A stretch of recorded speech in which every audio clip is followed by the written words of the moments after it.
KCAA Radio, Loma Linda, where no listener is ever left behind.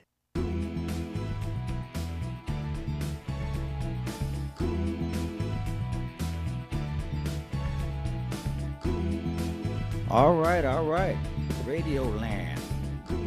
Here we are again. Today's show, the Cool Veteran Show. We are ready to rock it and sock it to you with information. My name is Charles Whitehead.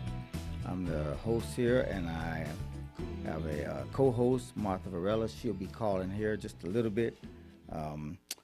We are going to give you some information about some of our sponsors, some of the upcoming events, and basically here at the Cool Veteran Show, we try to do it different than any other regular radio show. You know, we want to do, our highlights here are just veterans first, veterans, disabled people, music, and sports. Mostly the sports are like sporting events that we do.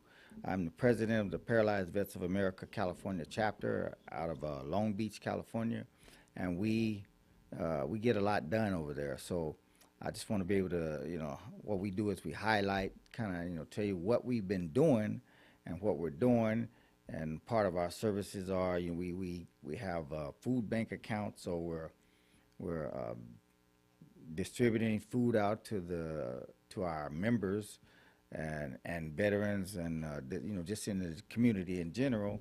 We are hooked up with the American Heart Association. We have sponsors like them, Niagara Waters. So we're doing a lot, and they're bringing it on. They're giving us a lot of opportunities to serve our members and veterans indeed. And I'm also connected with Rancho Los Amigos, which is a national rehab center over in Downey, California. You can look them up. I think it's Rancho Los Amigos. You just Google Rancho Los Amigos National Rehabilitation Center. And again, here we are. We're just doing our thing. I'm waiting for Martha to call on, and then we're going to go with it. I know she's at home. She talks about, she's from Minnesota. She's back in Minnesota right now, but she will be here today. But in the meantime, I can kind of, get you going on what we're doing just immediately. Oh, actually, what I'll do is I'll tell you what we just finished. So we had the Festival of Human Abilities at the Aquarium of the Pacific, and myself, I have a band, and we are called Per Se. That's P-E-R-S-E, 2 words, Per Se, the band. And so we play over there, and we've been playing over there for it seems like it's like 14 years. I lost count after 3 or 4. But it's been a while, and we go over there, we play, and they have some very talented disabled performers, and people just doing things that you would be surprised. And some of those people that I've gotten to know over the years, I'm going to bring them on this show, and I'm going to bring the guys from the band, and we're going to do our thing and just kind of, to highlight. So my thing is the music. Music is my passion, and, everything we do with the band Per Se, it's all homegrown. We don't play covers, we do originals, and this is the platform here where when we go to break, we play some of our music. I'm still kind of, it's roughly getting everything together, but it's coming together. And one of my songs, and the reason I call the show the Cool Veteran Show, because I wrote a song called Cool.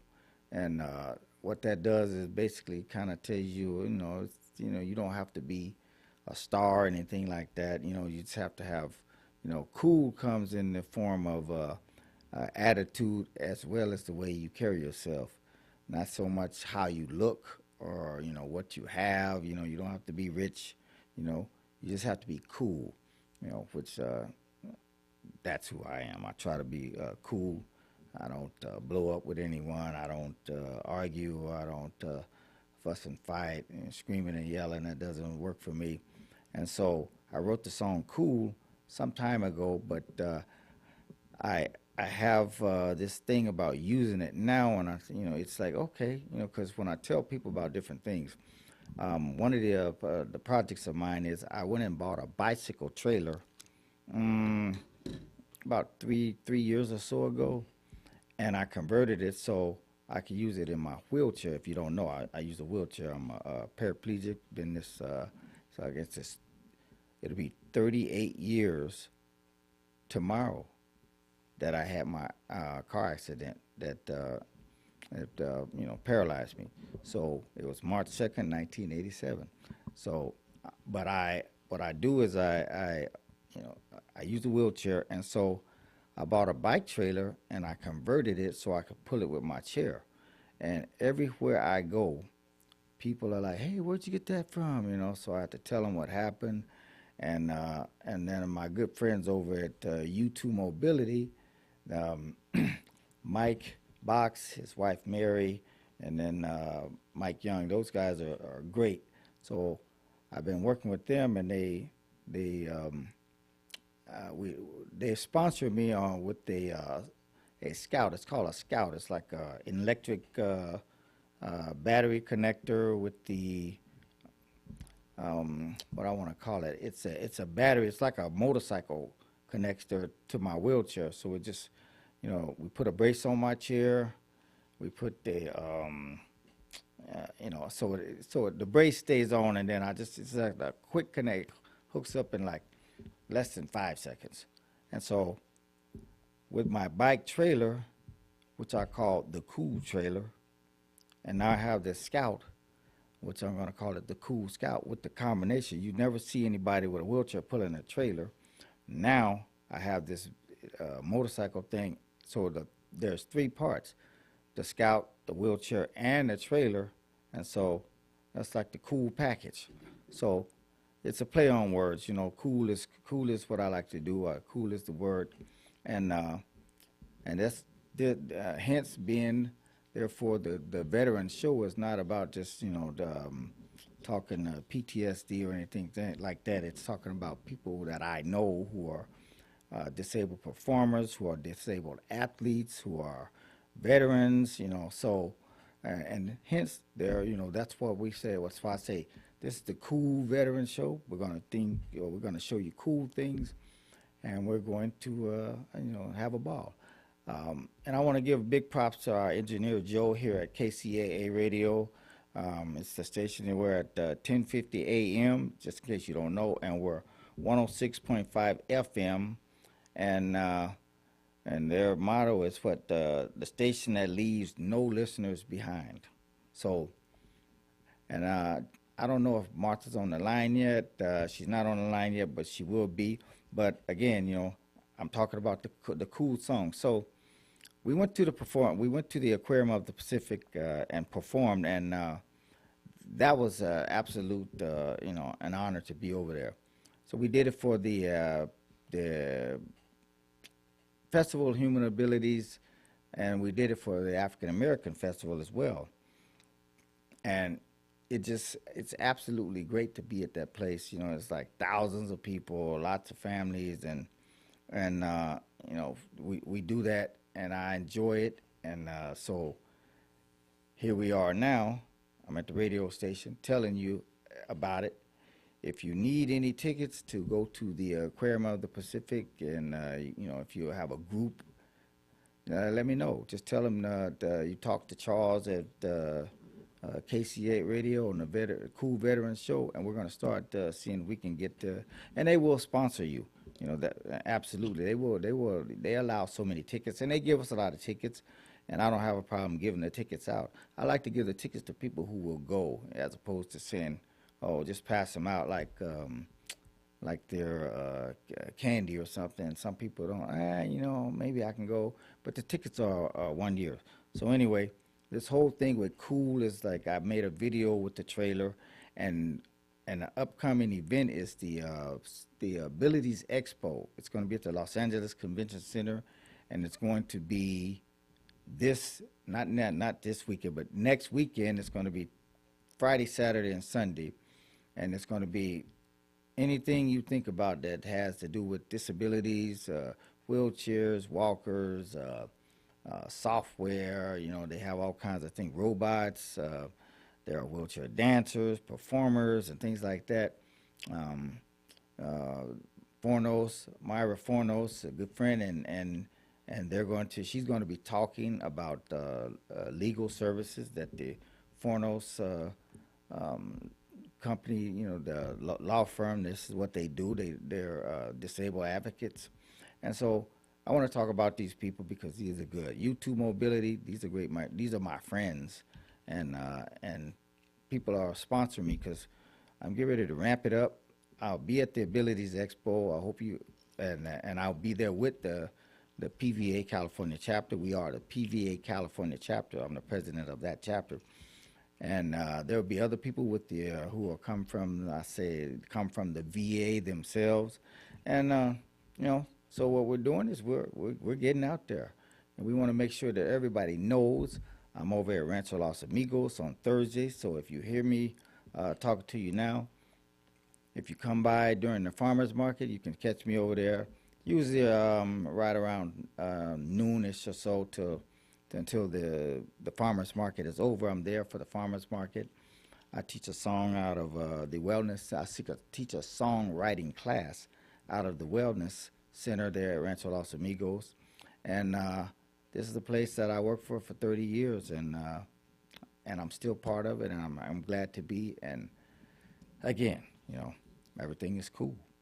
So I enjoy the things that I'm doing in life right now, and I wish and I blessed that I am blessed, and I wish that other people could have life so great. I mean, at this age, I'll be 62 in 2 weeks, and I never felt better in my life. 6 years ago I was sick, and just to tell you a little bit of background, I was sick, and I had an abscess in my spine that I didn't feel below my injury, and I was sepsis. I thought this was going to be it, but now here I am. 5 years in 1982, head-on collision with a drunk driver. On my way home I graduated from the Defense Mapping School. Before I got home, head-on collision with a drunk driver. Almost killed me. I mean, I almost died, pretty bad, coma, all kinds of things, injuries, ruptured spleen, this and that, a lot of injuries. But I survived. 1987, car accident, went off a 150-foot cliff, paralyzed me. I'm still here. So I've had a lot of adverse things happening in my life, but at the end of the day, I've been blessed, I'm a praying man, and I continue to pray for myself and everyone else that life continues, and we will be able to just, have a good time. So anyway, I want to tell you that little bit about me, and the whole story behind Cool. It's a song that I wrote, and I enjoy it, and we will share this song with you when we go to break. So just give me a few minutes. I'm my co-host is not online yet, but she should be here any minute. But in the meantime, what we'll do is we'll go. Let's see where we at right now, Joe. We'll go on a short break, and I'll play a song. So we'll play one of the songs from Per Se the band. We'll play "Hold On" for you, and then when I come back, we'll jump into it about our events and see if I can get Martha on the line. All right. And hold on, oh, don't you give up. Don't turn and walk away.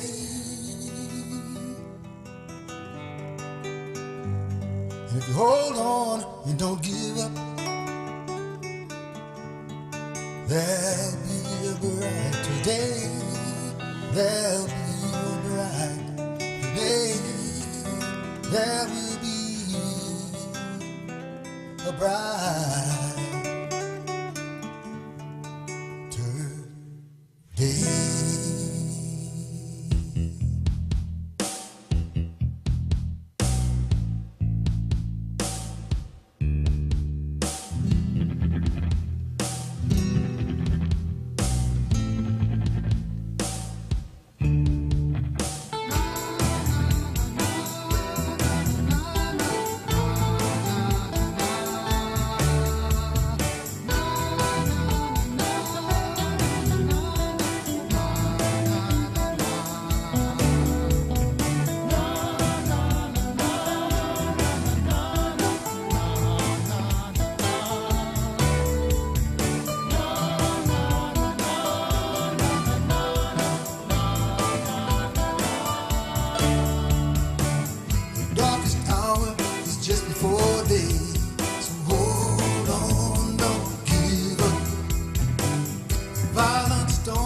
it won't last always. So hold on and don't give up. You've got to hold on and don't give up. Don't turn and walk away. Hold on, my brothers and my sisters, 'cause I'll be a brighter day. Be a brighter day. I know there'll be a brighter day. Hold on, hold on.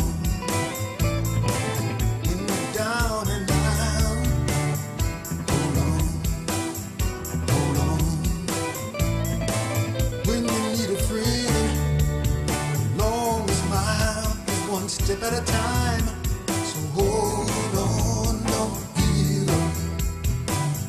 Greatest fight is within your mind. So hold on, don't give up. You gotta hold on and don't give up. Don't turn and walk away. Hold on, hold on. There'll be a brighter day. There'll be a brighter day. I know that there'll be a brighter day. New, new, new, new.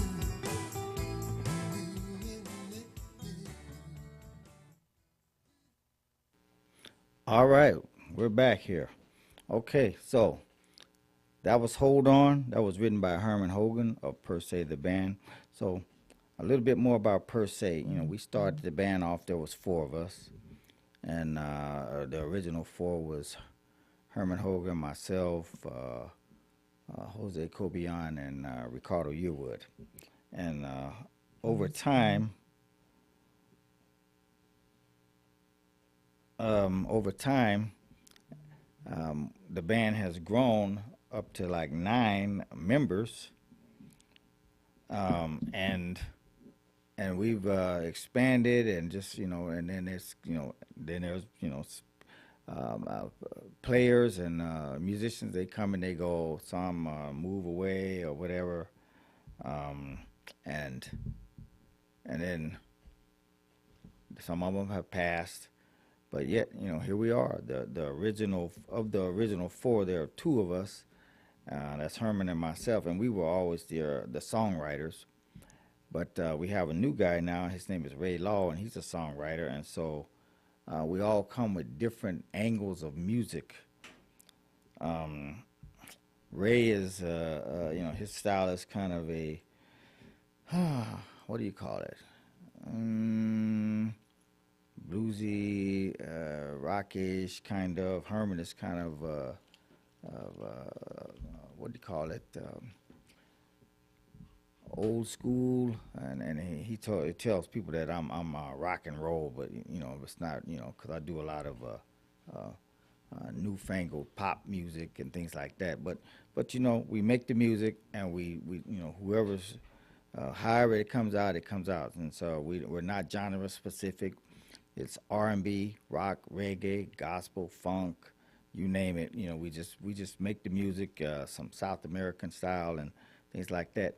And we do it, and we have fun doing it, and we play because our music is we cater to all kinds of genres, like I said, to different people, different ages, races, doesn't matter, how old you are, how young you are, people are out dancing to our music, the cultures, we and I prefer it this way, as opposed to being I know the because we write and I record everything myself, and so we're not told how our music should sound. If we like it this way, that's the way it's going to be. So I just do it. I do what I got to do, and I enjoy it. I record, I produce, I mix it. I have mentors. One of my big mentors is Magic Marino, and I'm gonna bring him on the show. He's a big time producer. He's done a lot of work, a lot of engineering. recording. He taught me a lot, and I'm still, whenever I have something that I want to know, I go to Magic, and he tells me straight up. It's like he's not going to sugarcoat it. Oh yeah, you should do this, you shouldn't do that, and certain things that I've learned over the years. And I took one of his. He gave a class. It was accounting. It was a engineering 101, 102, 103. I think it was three different parts. But I enjoyed it, and I enjoy Magic and his work. His history. He used to be the lead singer of the band Treason. I think that was in the 80s or something, maybe the 70s. But he's he's a great guy. I went to the NAMM show with him. I think it's the National Association of Music Merchants, and that place is packed. A lot of anything you want to think about music, it's there. And so I went with Magic, but he's one of my mentors, and that I go to, and about having him around is like, it's great. And I learn a lot about the music business, the record business, things like this. And, it just, it's good to know people. It's good to have people like him. So, again, Martha's running late, and that's okay because I can talk. I can talk about, what we're coming up with. So, some of the past events,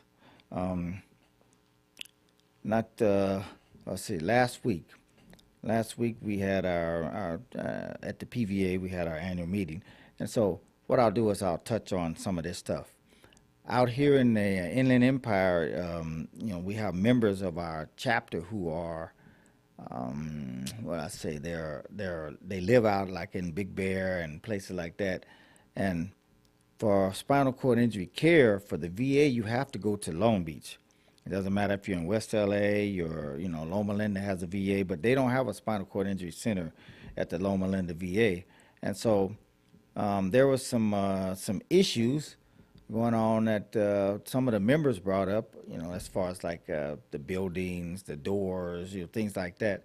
And so I got wind of it, and when I ran for president, I said, I would always check in. I would check in to see that these things are kind of not just swept under the rug. And so 2 or 3 weeks ago, myself and a couple of national service officers from the PVA went to Loma Linda. We had a scheduled appointment, and so the guys went over before I got there and checked out the women's building. That I guess the automatic door hand, push button wasn't working, and there were things, some complaints.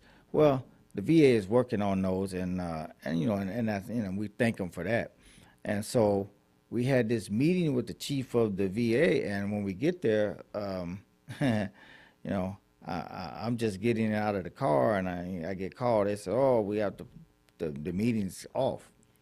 Well, with all of the craziness that's going on with our, with our government, and I say our, I mean like the presidents and all of this, some of the people at the VA were actually thinking that we were part of that.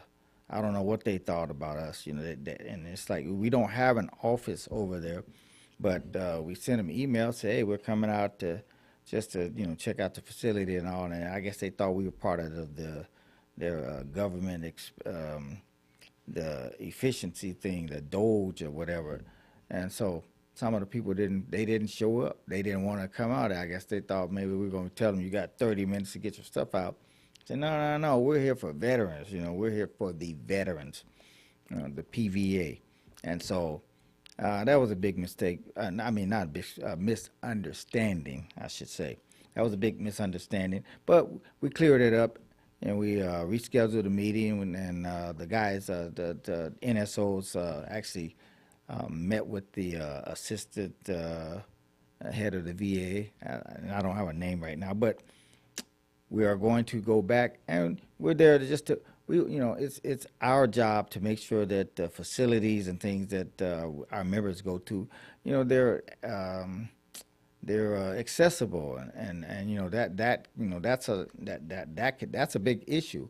Even myself, I'm not VA connected, but I go to like Kaiser, and a lot of times, you know, I go to these rooms. They're not wheelchair accessible. There are tables that are high, you know, things like that. And so, you know, and I'm pretty mobile when it comes to, you know, getting around and things like that.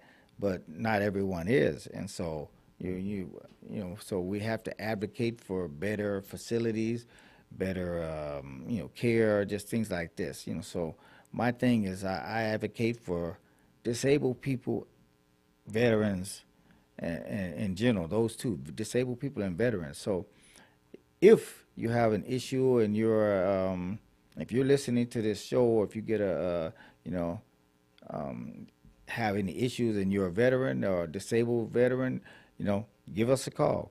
You can call us over at the, you know, our Long Beach office. We are at 562-826-5713. That's 562-826-5713. Or send us an email at info@pvacc.org. That's info@pvacc.org. And you know, we can talk to you if you have any kind of problems. If you know someone who's a veteran who needs housing, give us a call. We can help you with that. If you know someone who's having a food, I mean, there are a lot of people out here right now with food insecurities. Give us a call. You know, we can, you know, we're willing to go out and serve the community, deliver the food if need be.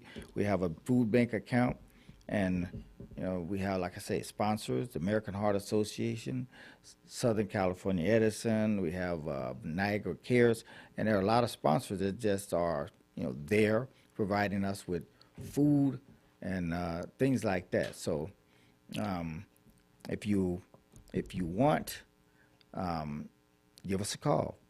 Again, 562-826-5713, or send us an email at info@pvacc.org. And what we're going to do is I'm going to go to a break in a minute. Let's see if no, okay, not yet. But anyways, again, you know, just give us a jingle. I think Martha's trying to get on. She's having some problems or something, but give us a jingle, and we will help you out. If you're listening here, if you're out here in the Inland Empire, and if you know someone who is a veteran and they have either spinal cord injury, ALS, or MS, they're able, you know, have them call. They can join our, they can be a member, and we have a lot of perks for the members who come on. For our members, we have perks. We go on trips. We do fishing, we do sporting events, we go out kayaking, we go out, I mean, you know, we're going to be at the Abilities Expo next week, and, you know, it's just like a lot, there are a lot of things, and so we have an event we call, a program called the Joe Fox Reimbursement Program, and Joe Fox was a member. He passed on, bless his, rest in peace, but what it does is if you have, say you know, you want to go out, and with your family or something, or you want to travel, we have a $1,000 a year allotment that for each member. So $1,000, you know, if you give us receipts. Now you have to go. You can't give us a schedule and turn it in. You have to show us receipts that you've been wherever you've been. Like some people, they actually go out of country, or they want to go to like a sporting event, you know, a football game or whatever, things like that. And with those, you know, you can just turn the receipts in. You know, they have to be legitimate receipts. They can't be something that you made up. You know, it's got to be, if you went to the game and you spent $1,000 at the Ram game, turn it in, and we'll give you $1,000 back. You know, verified. You know, and there are certain things that we, as the board of the PVACC California chapter, have to discuss. But we have a disaster relief program as well. Our chapter, we have a $500 grant, and but the national PVA have a $1,500 grant, and you know, every case is different. and sometimes you maybe get a little bit more. So these are perks that we want to make sure that our members know about. And so what we're going to do now is we're going to go to a quick break, but I'm going to play Cool. This is the song. You hear that this is what it comes in at the beginning of the show and at the end, but I'm gonna give you a demo version of the full song with the lyrics, so you can know exactly what I'm talking about when I say cool. All right, go ahead, Joe.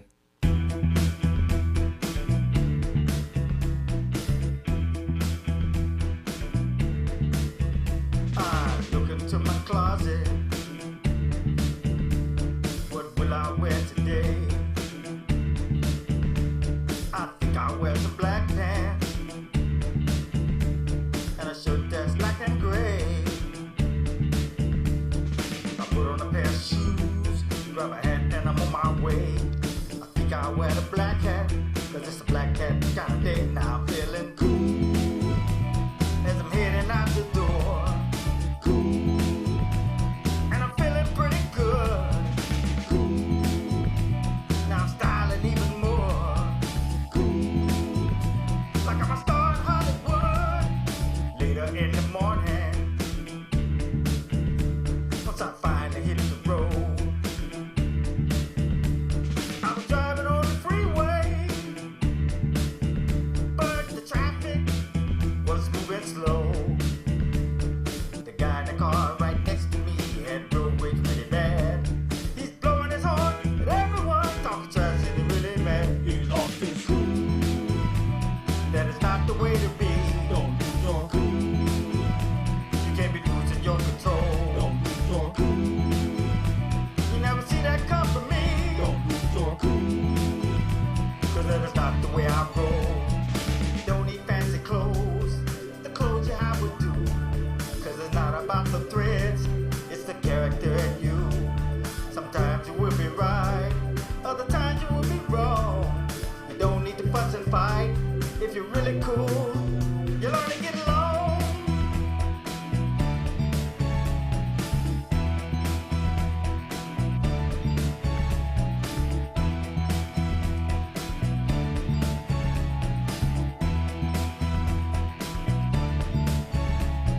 You may not have a car, you can catch the bus or train, or maybe you push a chair, or maybe walking is your thing. You may go to work, or you may go to school. It doesn't really matter. Just remember to keep your cool, no matter what you do, and just be cool. There's a lot of cool in you. Cool. The clothes you have will do.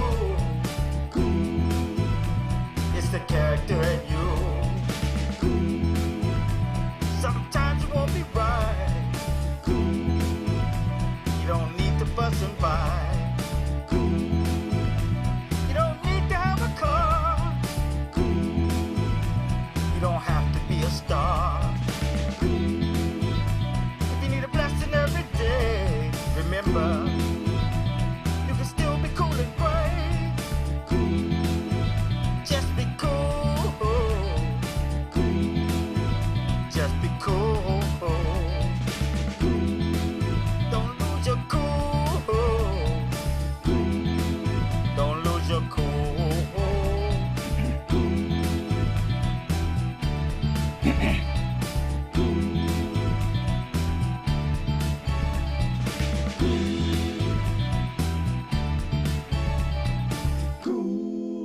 All right, I'm back. Okay, so let's keep on talking about what's going on. It's funny. I like to, because I like to be real. This show is not scripted. And I like to, I like it better that way. We come with notes and things like that, but I know Martha's, so I like to tell things, because myself, I go out on location sometimes. We had a radio show that was online last year, and bless her heart, our Consuelo Mackey, she passed. It's been close to a year now, and but it was scripted. We had a script, but this I don't want to do the scripted thing. I don't want to have to edit anything because whatever we say, we say. This is the way it is here. We're talking about it. But Martha's out now, and she's at her granddaughter's. They have a little party for her. And I told her, you know what, hey, you don't have to be specific. Just jump in and give us a quick location thing, whatever you're doing, and we can go from there. So. And again, she's going to talk about some of our sponsors and kind of like, what we have a bunch of events coming up. I know we have one where there's going to be a what do you call it? It's like Martha could tell you more like it's horse, like horseback at a ranch. Something and it's doing to deal with women. We like to promote our women vets as much as possible because they are important. Out of our 600 and I don't know what it is now, 612 or 20 members, only about like less than 50 of those are women, and so there are not as many women veterans as there are men, of course, and so we try to do things. We as in the California chapter and the national PVA try to do things to help promote our women and get them involved. And our main the main role for the PVA is to make sure our members are can get out and enjoy life and don't just be shuttered up at home. And we have to between them and their caregivers, make sure that everyone has an avenue to enjoy. If you, like I say, if you want to be a member of our Joe Fox program, you have to be a member, of course. But if you want to join us, if you get your DD 214, give us a call. We have a great staff. We have a great committee of membership. We have a committee of communication. We have a finance committee. And so we have a sports and rec committee, and we send our athletes out. We send people to skiing. I mean, these are all disabled people. These are all disabled veterans. Skiing, they go skiing, they go play basketball. They go and do bocce, pickleball, tennis. These are all things that we, as the California chapter, and the PVA, Paralyzed Vets of America, the national, these are all things that are hosted by us, the PVA, and so we want to make sure people come out. This is like, again, you don't have to sit at home and just be, stuck watching TV or whatever or bored. Give us a call.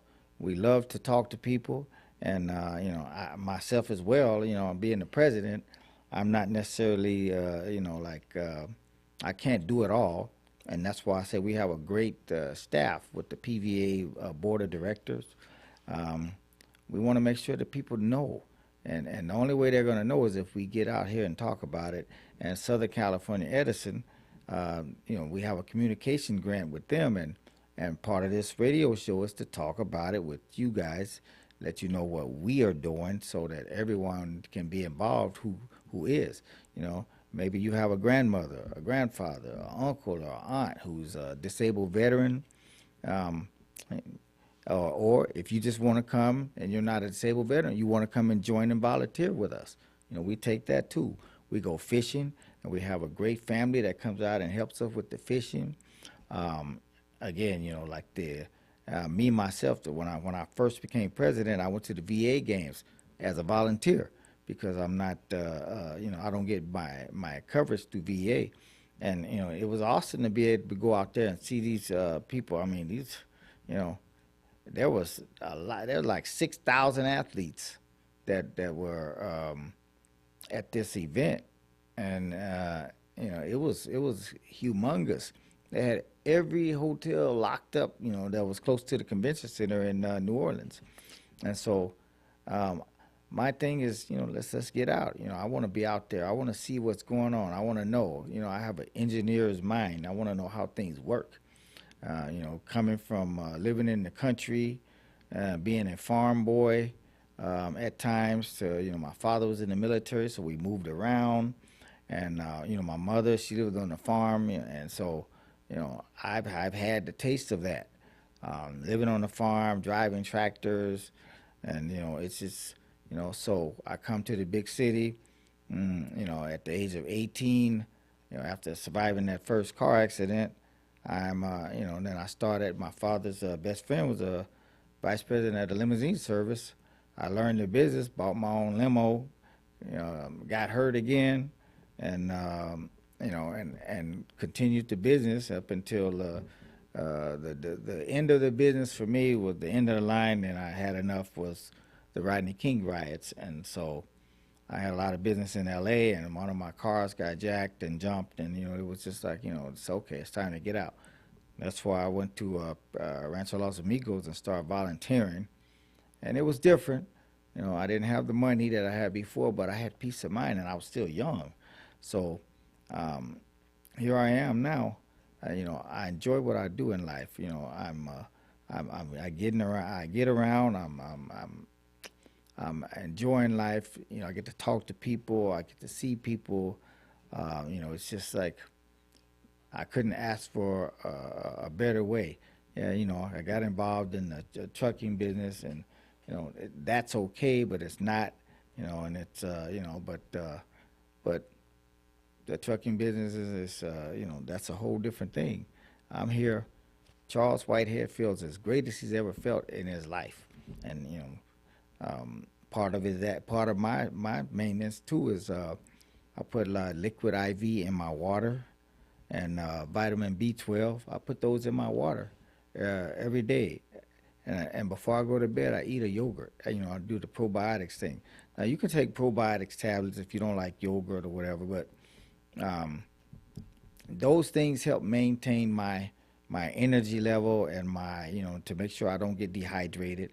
I'm not a doctor. Of course, like all disclaimers, you have to consult with your doctor before you do anything. But you can be, and you don't need a doctor for this part as far as like getting out. If you want to go out, you want to join us. We're going to have a sports expo coming up at the Long Beach VA. It's on May the 16th. And it's going to be, let me see, is that May the 16th? Yes, it is. It'll be Friday. It's going to be like 9 to 2 o'clock or something like that. Just come out. I'll be out there DJing. The band is going to be playing as well. And we're going to just have a lot of sport, a lot of fun. We're going to have a rock climbing wall. We're going to do rock climbing, basketball, football, soccer, just things to have a good time with. So if you can, join us. We want to make sure that everybody knows that, hey, you know what? Wow, and we're going to have a lot of our community partners as well. And so, and I like to throw a bone to my one of my other sponsors. Is the Rancho Federal Credit Union. They're coming on the board, and I sit on the board of directors. But Rancho Federal is we're bringing them online as a sponsor, and so if you need a car loan, Rancho Federal can help you out. Yeah, I'm pushing that because I'm part of that program, and I bought 2 or 3 cars through them over the years. So, so what we're gonna do now? Let's see. I don't know if Martha's gonna make it today. She sent me a message, says she's gonna try to get to a quiet place, and I understand. She's out. So we're gonna go to a break, and we're going to listen to another one of our songs. She's the One. And then when we come back, if Martha can make it online, then we'll go with it. If not, then we're just going to finish the show. I'll be solo, and then we'll be back here in 2 weeks. But we're going to go with She's the One now.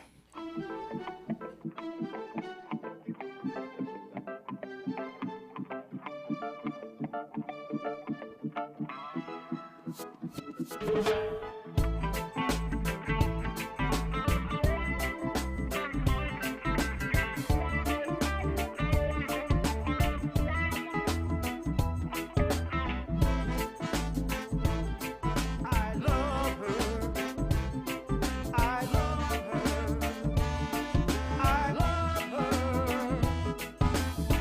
take time to tell you just how my love maneuvered through my world. I always had the highest respect for her because she was a Christian girl. I always thought of her as the prettiest thing a guy could ever want to see. I don't know how she blew my mind. It's like she put a spell on me. She also used to think very high of me and thought that I was really cool.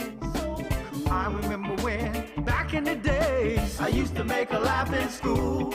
That's because she's the one. I gave my heart to. She's the one. No one compared to. She's the one. The one my love. She's the one. I'm always thinking of. Back in the days when I was young and every day was always good, hanging out with my homeboys in my old neighborhood. We used to talk all of the time about the girls that we would date.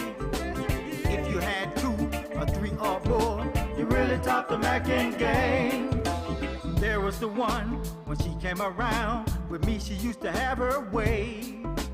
All she had to do was look in my eyes, and I was hers the rest of the day. That's because she's the one. I gave my heart to. She's the one. No one compared to. She's the one. The one my love. She's the one. I'm always thinking of. She's the one. That breaks me down. She's the I one. wanna be around. She's the one. But I must say that always makes my day. If you ever find one's right for you, don't take them for granted. Love them and never let them get away from you. 25 years have come and gone. I'm proud to say I married her, and now we have kids that are grown. Every now and then I run into the guys I used to hang out with. Some of them are still into playing games. I guess I'll always be doing it. I can truly say the one that I have has surely been worth the wait. Yes, cause now she's my wife and my best friend. But best of all, she's my soulmate. I can tell you she's the one. I gave my heart to. She's the one. No one compared to. She's the one. The one my love. She's the one. I'm always thinking of.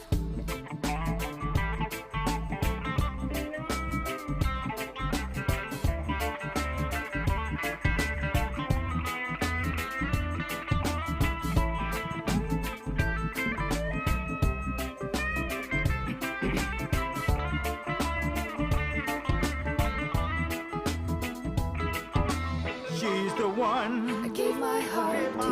She's the one. No one compared to. She's the one. The one my love. She's the one. I'm always thinking of. She's the one. That breaks me down. She's the I one. wanna be around. She's the one. And I must say.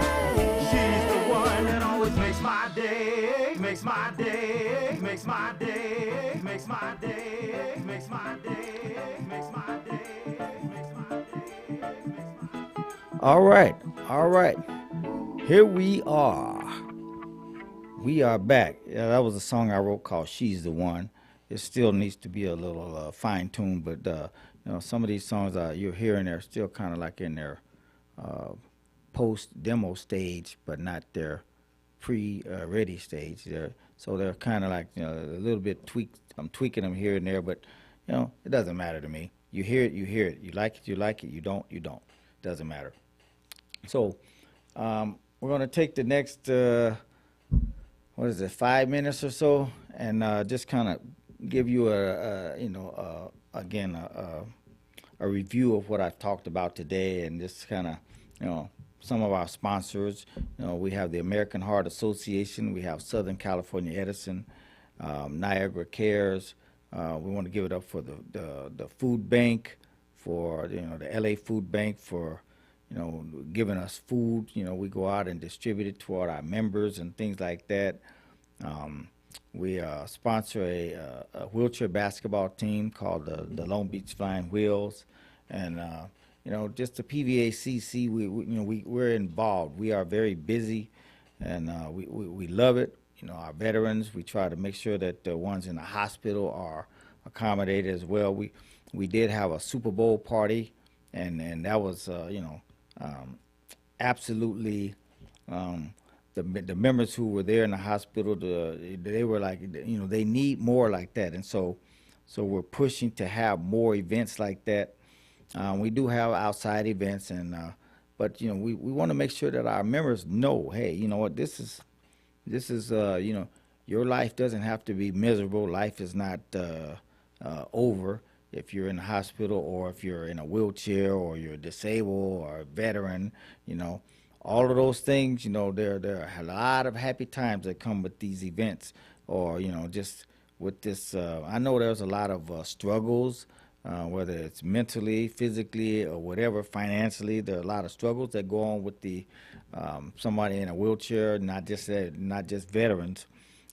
You see a lot of homeless vets. You see a lot of homeless people, and I think it's a shame that a country as great as we are, we can help other countries, but then a lot of times we don't take care of our own people right here. That has to change, and somehow I know it will over time. But in the meantime, we can always talk about it and make sure people know that, hey, there still needs to be help.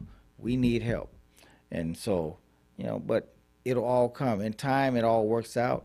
I feel good. I feel great about life in general. I've, like I said, I'll be 62 in 2 weeks, and I feel as wonderful as I've ever felt. I've lived a great life, and I hope I can continue to do so for another 30 or 40 years, and feeling, and do it, in a healthy mode, and just encourage people. It's like, if you have a issue or if you want to talk to me, give me a call. You can call us through, send me an email at cwhitehead@pvacc.org. Again, that's cwhitehead@pvacc.org. Or if you have something that you want to talk about as far, like its membership, again, that's info@pvacc.org. We'll help. If you need to help trying to get your DD-214s, we can help you with that. So it's not a process that's hard. We want to make sure anyone who's a veteran can come out and enjoy. And so I think I have every bit of 2 minutes, 2 or 3 minutes. Again, if you come out, I'm here. I don't mind. I like to talk about the events. I like to talk about the things. I'm a musician, and you can find our music on YouTube. Look us up, Per Se the Band, Per Se, PERSE, 2 words, Per Se. We're Per Se the Band. We have persetheband.com. You can send me a message at info. Email persetheband@gmail.com. And we got 1 minute, and I'm going to tell you, you know what? I enjoy doing this. This radio thing is great. I prefer to do radio over TV because there's not as much waiting. And I've been in the SAG. I've been in the SAG after union, but again, I enjoy creating and doing music and making life, and just having fun. So, again, here we go. We are KCAA Radio, 1050 AM and 106.5 FM. KCAA is a station that leaves no listeners behind, and I'm Charles Whitehead, and this is the Cool Veterans Show, and we will see you in 2 weeks. So remember, the Cool Veterans Show, where the topics are hot, but the people are cool. Check you out.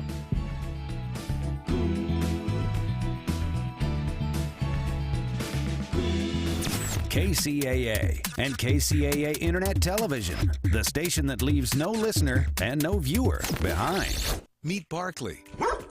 When Barkley smells gas, he leaves fast. When Barkley hears hissing coming from a gas appliance, he leaves fast. When Barkley sees dirt or water shooting from the ground, he leaves fast. Barkley then calls 911. and Southwest Gas from a safe location. Did that dog just grab a phone and dial 911?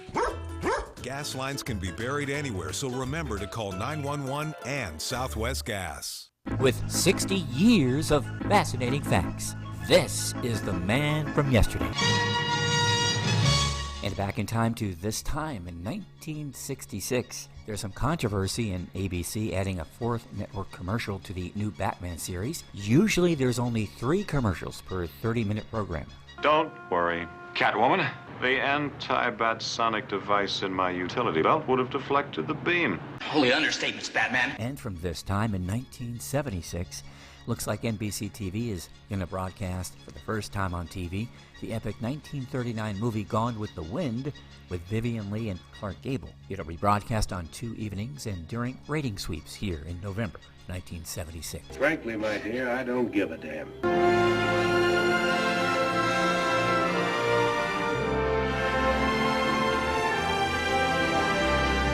And from this time in 1983, White House spokesman Larry Speakes tells TV reporters and cameramen in the Rose Garden that they must stop snooping in the Oval Office with zoom lenses. Most of his complaint was against ABC TV and Sam Donaldson, whom he accused of having prodded his cameraman to zoom in on President Reagan in the Oval Office. Reporters, our job is to ask questions or shout. Our access, therefore, was somewhat limited, although there would be times as members of the pool that would be fairly close to him. With more at manfromyesterday.com. Did you know that 55% of working Americans would choose a lower-paying job to work under a leader who inspires their brilliance? In today's fast-paced world, resilience isn't just a trait, it's a superpower. If you're feeling overwhelmed by life's pace with hurry and worry, struggling to find a way, discover the secret with Simon T. Bailey's bestseller, Resilience at Work, How to Coach Yourself into a Thriving Future. Get your copy today on Amazon and unlock your full potential.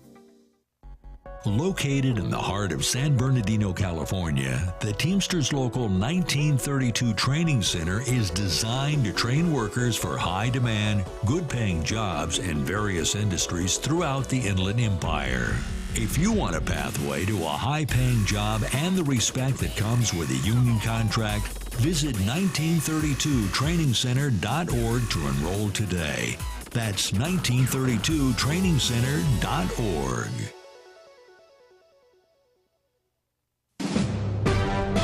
NBC News Radio, I'm Lisa Carton. President Trump says Ukrainian President Zelensky is welcome back to the White House when he's, quote, ready for peace. You're very, very welcome here in Downing Street. And as you heard from the cheers on the street outside, you have full backing across the United Kingdom. And we stand with you, with Ukraine, for as long as it may. Starmer greeted Zelensky outside 10 Downing Street Saturday with a hug and a handshake, in contrast to Friday's clash between the Ukrainian leader and President Trump at the White House. European leaders will meet on Sunday at an emergency summit to discuss a peace plan for Ukraine. The first ever White House Crypto Summit will be held next Friday. The White House says the summit will host prominent crypto founders, CEOs, and investors. White House AI and crypto czar David Sachs will chair the summit, which will be run by Bo Hines, executive director of the President's Working Group on Digital Assets. Former New York Governor Andrew Cuomo is running for mayor of New York City. Tammy Trujillo reports. Cuomo officially entered the race Saturday, announcing it in a 17-minute video uploaded to his campaign website.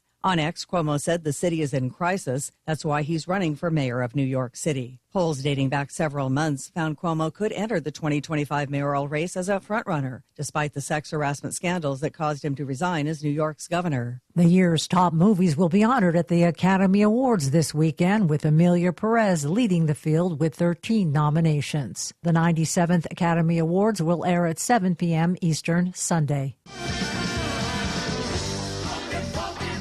The frontman for one of the early punk rock glam bands has died. David Johansen and the New York Dolls were among the pioneers of the punk rock scene during the early 70s. Johansen revealed he had stage 4 cancer. He was 75. You're listening to the latest on NBC News Radio. NBC News on KCAA Loma Linda is sponsored by Teamsters Local 1932, protecting the future of working families. Teamsters1932.org. You've heard AM, you've heard FM. Now, tune in to DM Radio, the world's longest-running show about data. Each week, host Eric Kavanagh interviews the brightest minds in the world of information management. Want to be on a show? Send an email to info@dmradio.biz. Now, here's your host, Eric Kavanagh. All right, ladies and gentlemen, hello and welcome back once again to DM Radio. Yours truly, Eric Kavanagh here. And I'm excited to report that we did several wonderful interviews at TDWI West in Las Vegas. For more information about TDWI, hop online to tdwi.org. Yours truly worked there 20 years ago, helping to launch their webinar program, which continues to this day. But nothing can compare to meeting in person, and that's what we did at TDWI West in Las Vegas. Here are some interviews from the show floor. All right, ladies and gentlemen, hello and welcome back once again to the world's longest running show about data. It's called DM Radio. And I'm sitting here with Jack Rowe at TDWI. He's with a company called Tonic AI, tonic.ai. And you folks do synthetic data, real fake data. I like that, like genuine faux pearls. Remember the genuine faux pearls from way back? I don't know if I do remember those. I'm dating myself. There were commercials on TV when I was a kid for genuine faux pearls. Faux means fake. Right? But they were genuine fake faux pearls. Yeah, like vegan leather. Sounds like something Dan Aykroyd would pick. Yeah. That's about right. So Tonic AI, tell me about what you folks do, what you enable, what is your focus? Sure. Well, Eric, thanks for having me on. And so Tonic started back in 2018 with a focus on de-identifying sensitive data for folks. So we have a number of our co-founders that all work together at Palantir, and we're running into problems all the time where they needed to work with folks who had sensitive data and they couldn't access that data, or they couldn't get it into the right environments. And we're constantly repeating on a number of these steps and tasks to get access to this data to make it safe for other environments and retain the utility of that data at the same time. Right. So that was kind of part of the origin there.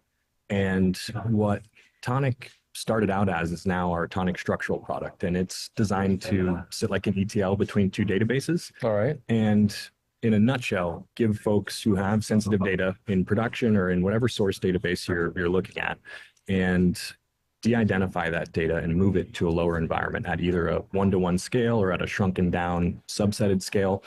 And without losing that utility, without losing the ability to accurately test and develop software with that data, it's going to anonymize it, de-identify it, retain the important values and relationships, and then ultimately give you something that you can feel comfortable using in that lower environment, that you can pull down onto a local machine that you can share across borders, and stay compliant with a number of different regulations, GDPR, HIPAA, SOC 2. We're working with folks to help solve a lot of those challenges. Well, and so that's a real driver for you guys, right? It's all these compliance regulations that people have to adhere to, which if you don't adhere to properly, you get in trouble. But to adhere to, you need some kind of solution to, as you suggest, de-identify the data. So you're creating essentially a protected marshaling area for data to be used in application development. Yes, sort of. It's kind of like you'll have your source database or your copy of that source, production database, whatever it might be. And this is for structured data. And Tonic can live right in between that and an output database of your choosing, as long as it's the same type as the source.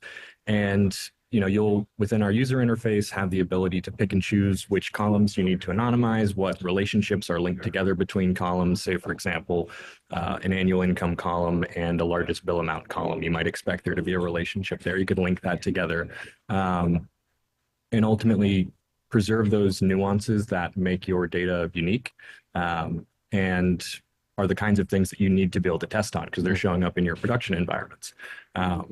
So we want to replicate those as accurately as possible while creating that layer of privacy and preserving the sensitive data that folks are collecting. And is this primarily for application development, or is this actually for a production environment where someone who does not have the authority to see certain details can at least get the context and see bigger scenarios and understand what's happening? In other words, is this being used in production for people trying to do something other than application development, or is it primarily for app development?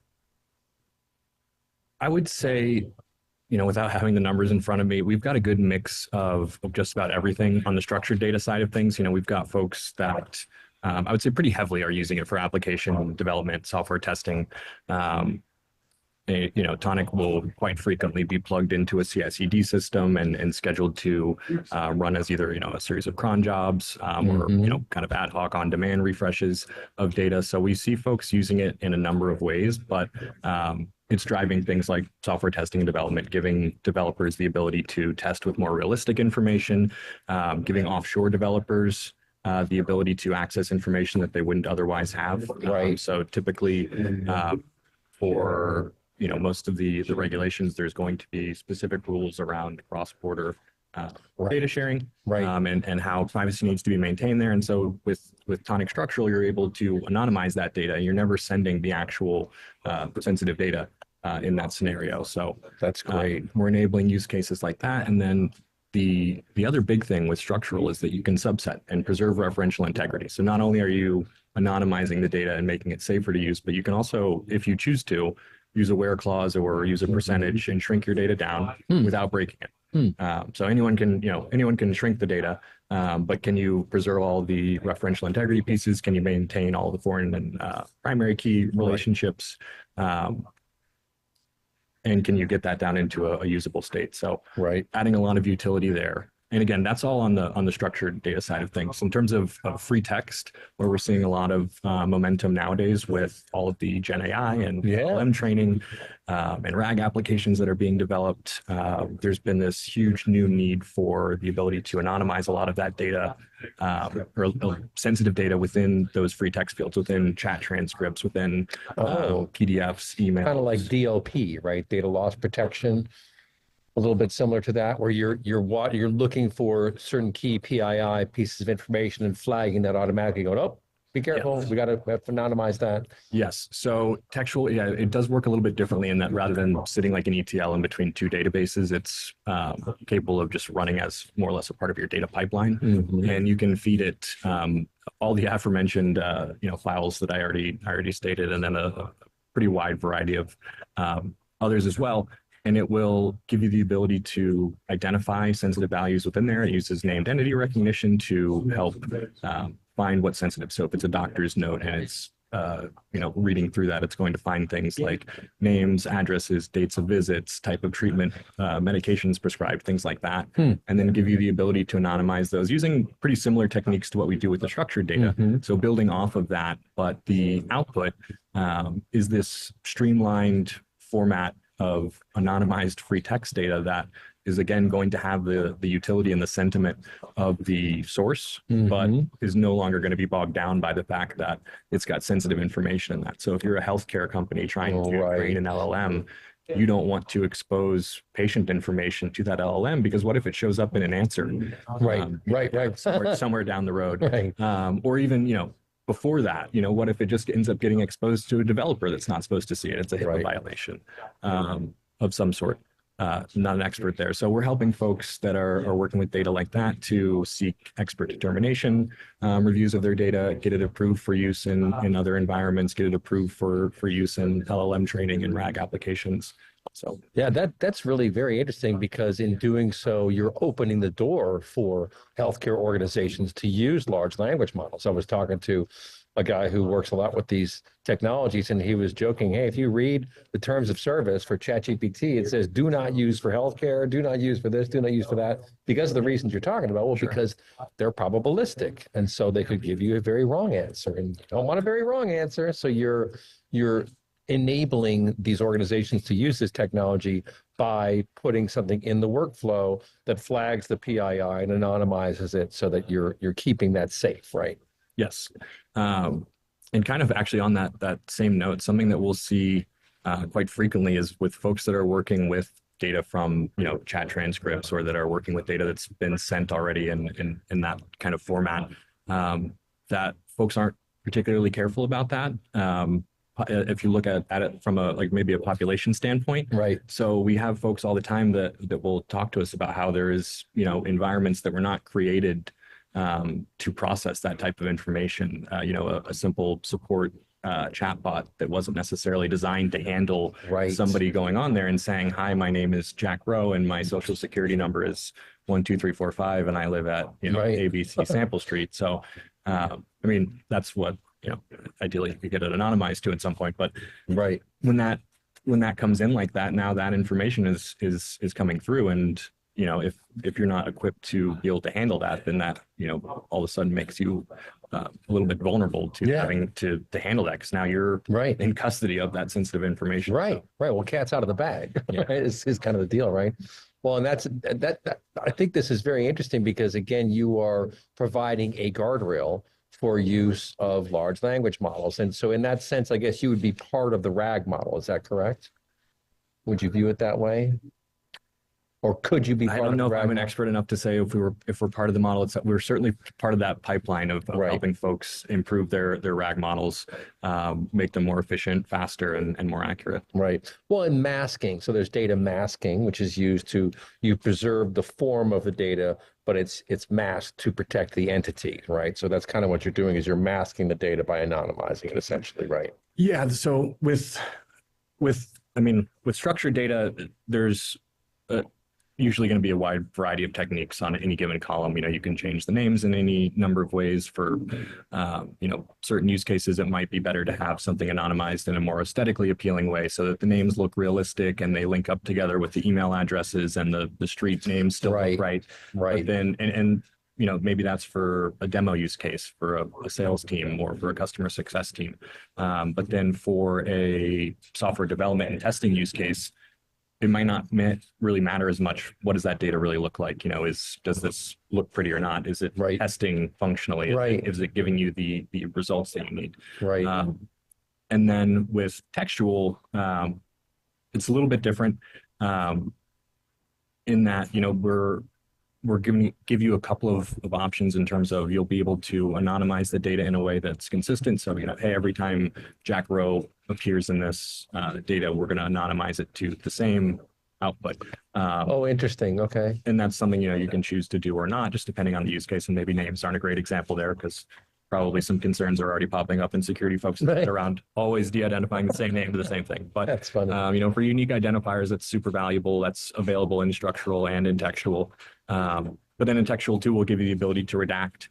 So depending on the use case, for example, with like expert determination, sometimes it's better to actually synthesize a new value for something like a name, because if you try and redact it and maybe you miss one somewhere, it's going to be really plainly obvious what the real name was.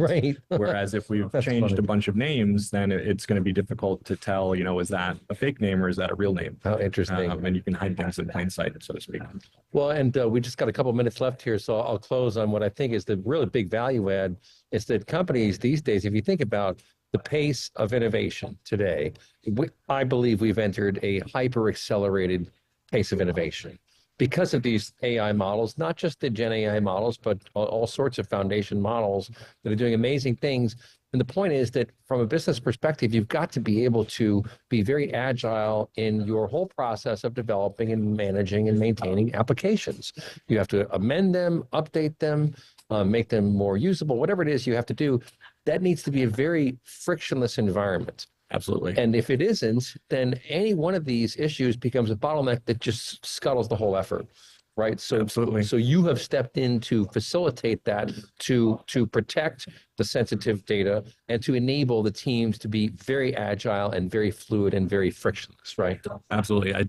You put it in great words there. I think the huge value of Tonic is that the teams that are currently spending a lot of time prepping data, getting structured data ready for software testing and development, processing, by hand annotating tons of, clinical notes, emails, transcripts. That's, time consuming and expensive, and also not the kind of work that most of the folks that are having to do that really want to be doing, or is the most valuable work that they could be getting paid to do. That's right. So, ideally when folks use some of our products, they're going to see their team spending less time on that prep and more time on building, on creating new models, on testing new software, and less on optimizing sensitive data. So. Right. Well, and this hits my favorite soapbox discussion topic, which is morale.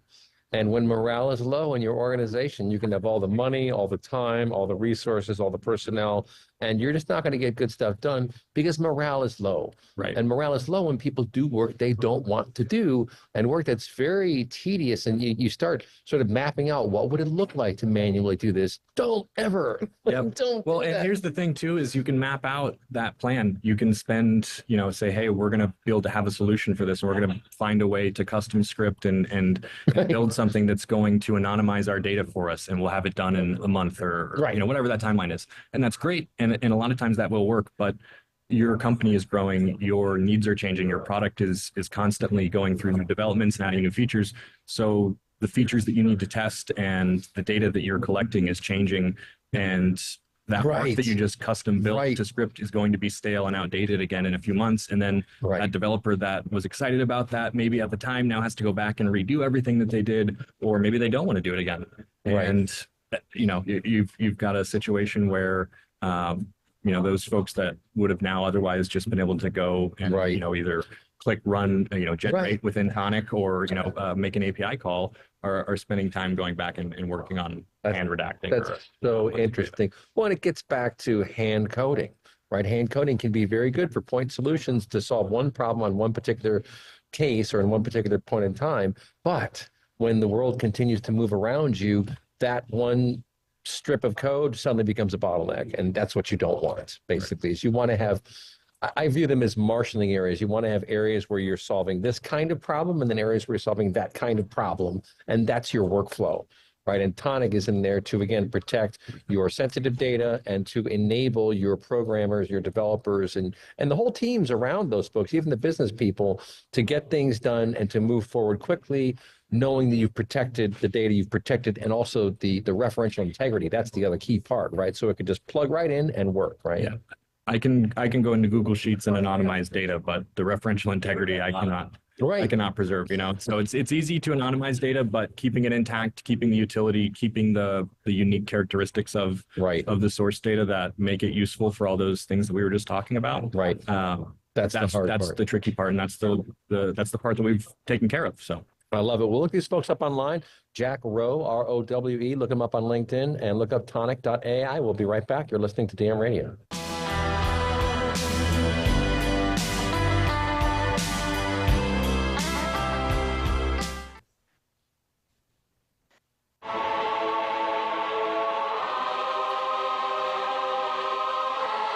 Welcome back to DM Radio. Here's your host, Eric Kavanaugh.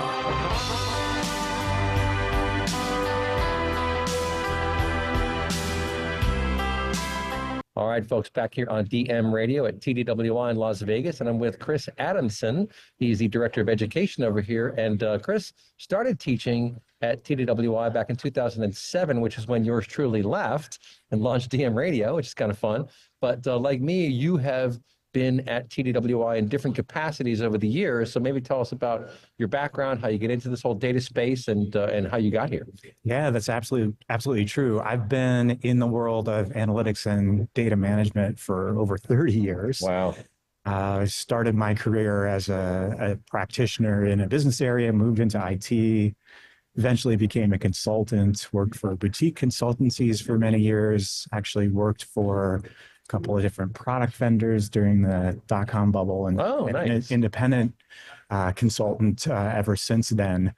I even spent a couple of years, I like to say, journeying to the dark side and working in the marketing area of a couple of vendors in the space for a short while, including, you might remember, Sagent Technology, including Sagent. But my experience with TDWI really began, I think, in the 90s, not exactly sure when, as an attendee. A decade or so later, I had completed my second book. I've written 3 books about dimensional modeling. All right. And I completed my second one, I think, somewhere around 2007, and reached out to a lot of colleagues and acquaintances at the time to let them know it was available. And one of them, Wayne Eckerson, put me in touch with TDWI. I said, you really ought to be teaching there. That was 2007, and I fell in love with TDWI. It's really hard to express how different it is from other kinds of events because it's all about education. It's not an event where you sit in a room and have a procession of speakers who come in and talk about the great thing they did. And there is a place for that. That's useful. But what is hard to understand about TDWI until you experience it is that it's all classes. It's master classes, right? There's, in this day and age, we have, on a typical day, 8 breakout rooms, and we're running full classes in each of those. And so the energy is just incredible and so much learning. And so when I became a regular as an instructor, I still found every week after teaching a few classes, I would return home, my head buzzing with ideas from all the interactions and stuff. Great. So I really just love being part of the community.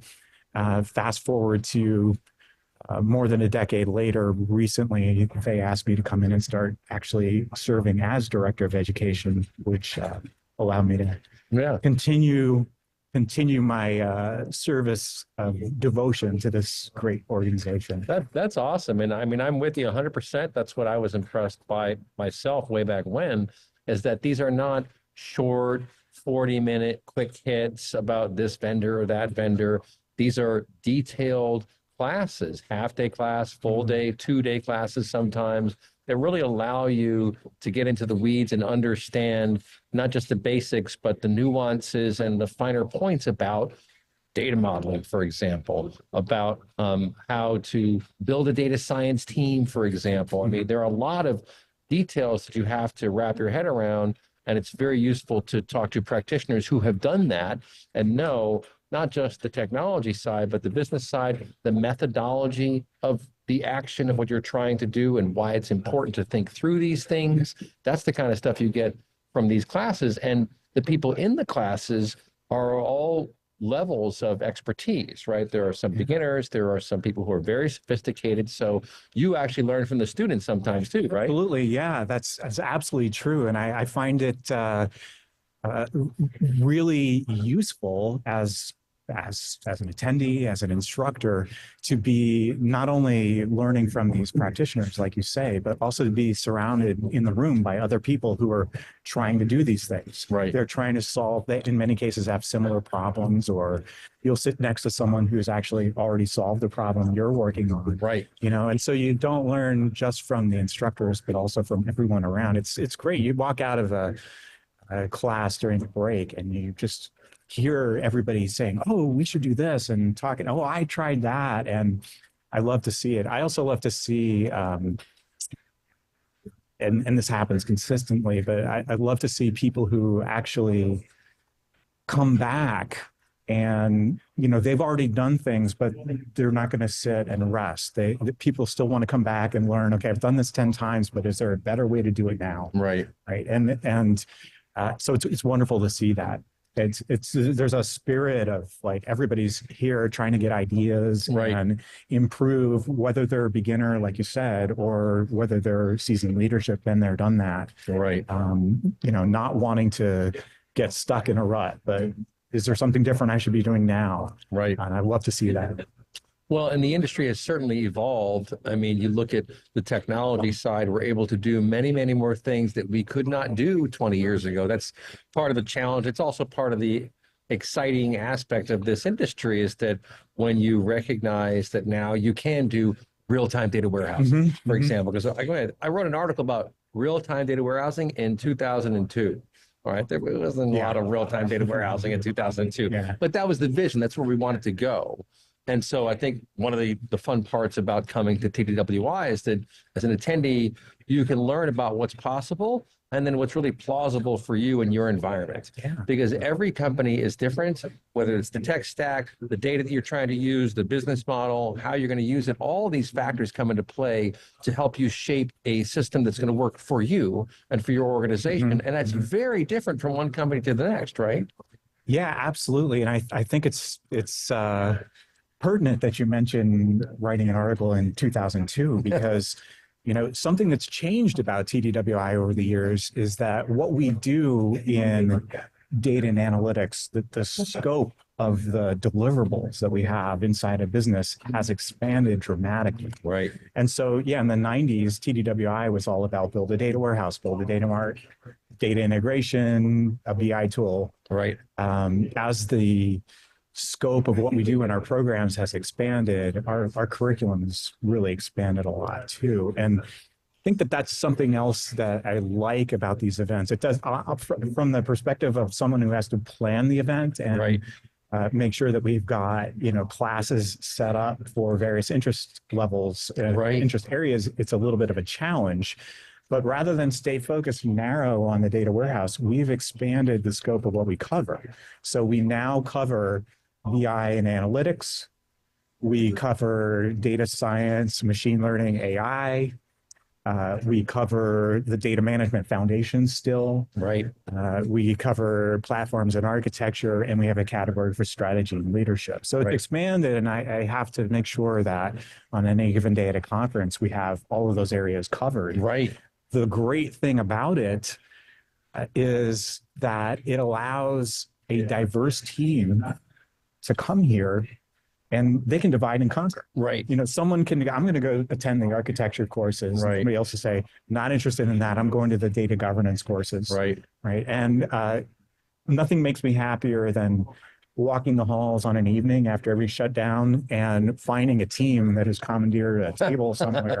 And they're comparing notes. And telling each other what they learned about. That's so cool. I love seeing that. That is very, very cool. And it keeps your life interesting because things are changing. But the more they change, what's the old expression? The more they stay the same, right? Yeah. I think fundamentals of data management, and you even mentioned this before we hit the record button, are now squarely in focus again because of AI. And because of Gen AI too, because guess what? If you're going to train models, even if it's your RAG model that you're using to harness the power of a large language model, there's a lot of stuff that goes into that. And those guardrails, they come from good process and good data and good orchestration and good management. And that's responsible AI, right? What do you think? Yeah, well, you said it. I don't need to say anymore. No, seriously, you and I have been around this industry for a long time. And we often see something new emerge. Right. And everyone gets all excited about it. Performance management in the early 2000s or big data and Hadoop, but a decade later, and then analytics. Everybody gets all excited and says, we don't need all the old stuff. Yeah, we got the new stuff. And then and then usually it takes them a couple of years and they go and they come to the realization that this is not replacement. This is additive. Right. And what's different about this AI, I don't know if it's a bubble, this AI revolution that we're in, is that we're not having that typical reaction. Let's forget all this stuff and do AI. Thank God. People are realizing what you just said, even though it's early days, that all of these other components of our data management and analytics world are foundational to getting the AI in place. And as a result, and we're seeing this here, as a result, there really is a renaissance of people who want to come in and learn things like data modeling, getting their data governance program in place, many organizations are shifting toward wanting to make sure business areas feel like they own their data rather than IT owning the data. And this is all a push toward making sure that AI is being, first of all, that we have the foundational resources to implement AI solutions, but also to be sure, like you said, that it is being used correctly. And so as a result, while we have added a lot of content around AI, we are finding new audiences who are coming and saying, well, we're doing AI, got to make sure data quality is under control. And they're coming to the data quality courses and things like that. So super exciting time, really super exciting time. Well, and I'll throw a little bit of a curveball at you. We got about 4 minutes left here in this segment. But what I think is fascinating is that we're coming back to a promise from years ago that was never quite fulfilled, but we can now finally deliver on, and that's called knowledge management. Remember knowledge management? It was all exciting, like, yeah, we're going to get somewhere. And it really never took off, I think, because we didn't have the sophistication, we didn't have the compute power, the semantics, the natural language processing. When you think about the coalescing of all these technologies and disciplines, we can do that stuff now. Like we can actually get somewhere, but you need the deterministic side, which is through data warehousing, right? Because the database, when you load into a database, you want to get back what you loaded in. Like that's the whole point of determinism, as opposed to stochastic or probabilistic exploration, which is what large language models do. And you got to fuse those together. But now we can finally do that. What do you think? Yeah, well, I think you're right. And there's a lot of pieces to this perfect storm. We have, prior to the explosion of generative AI, we were already experiencing business interest in the concept of data literacy. Right. And a lot of the same concepts that you just outlined are part of that. If we're going to put, tools in the hands of business decision makers, strategic, tactical, operational, and any level of the business, we need to make sure that they're ready to do that safely. Right. Right. And so governance and guardrails and all of that are part of making sure that you have a knowledge management program that is going to do that effectively and correctly toward the right goals. So I think that's, AI is one driver. I think a lot of the movement of a lot of our tools into the cloud is another driver. Right. This interest in data literacy. And quite frankly, all the waves that we talked about that came before the AI wave also have helped us because they have placed the importance of data and analytics into the mindset of senior executives. Right. Not just IT people, technical people, but senior executives. So yeah, and I would throw one more piece into the mix too, and that's robotic process automation. I think that, AI and a lot of the, by the way, coming to these events, not just to teach, but to take a course, but to just talk to the instructors. Right. They place all these ideas in your head, and several of our experts on, implementation of these technologies have told me that they are starting to think about AI in these terms. So not my observation. Yeah, right. Robotic process automation, the idea that we can actually take some of these things that were manual processes, manual forms, and automate them, also already a movement, right? That framework is the right framework in many cases for implementation of AI solutions. Right. And as you said, the tools have become so much powerful, and a lot of the decisions that people need to make around some of these areas that we may have had trouble automating in the past require a degree of creativity, and that's where generative technologies come in. But there's also a lot of interest in the audience in how do we make sure this is safe. How do we make sure, because everybody knows LLMs, they hallucinate and so forth. So what's the appropriate way to use them? And I think if you think about like a cycle of innovation, there are divergent activities where you come up with as many ideas as you can, without trying to figure out which ones are good, which ones are bad, which ones are feasible, which ones are not. AI is good for that part. And then there's the convergent activity where of an innovation cycle where you look at, okay, let's look at these ideas. Let's compare them to our business goals. Let's evaluate them for feasibility, for the resources we have, for the resources willing to invest. So there's a convergent activity that follows that. And that works very nicely with generative approaches because we need to keep a human in the loop with generative AI, right? So generative AI can help us come up with new ideas, and then humans can interpret those ideas. And come up with applications or solutions for them. But that's the ideal. So yeah, fascinating stuff. Well, and you hit the nail on the head, and we'll have to have another conversation about process mining and process automation, because I think that's the real kicker. That's how you really change how the business operates, is changing a process. It all boils down to process, but now we can fuel these systems with the data, this transactional data, all the interoperability data, how these things are talking to each other, and process money is on top of that to make it all new and different. Well, folks, look him up online, Chris Adamson, TDWI. We'll be right back. You're listening to DM Radio.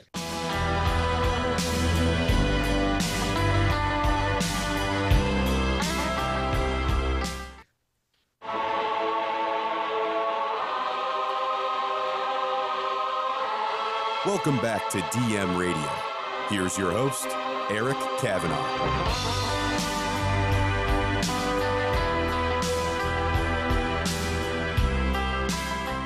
All right, folks, back here on DM Radio at TDWI in Las Vegas, and I'm very excited to have a TDWI veteran here. He's been coming to these conferences almost as long as I have. I started in 2001 at Palm Springs, and Mark Creighton of CSA, 2003, and you're still coming.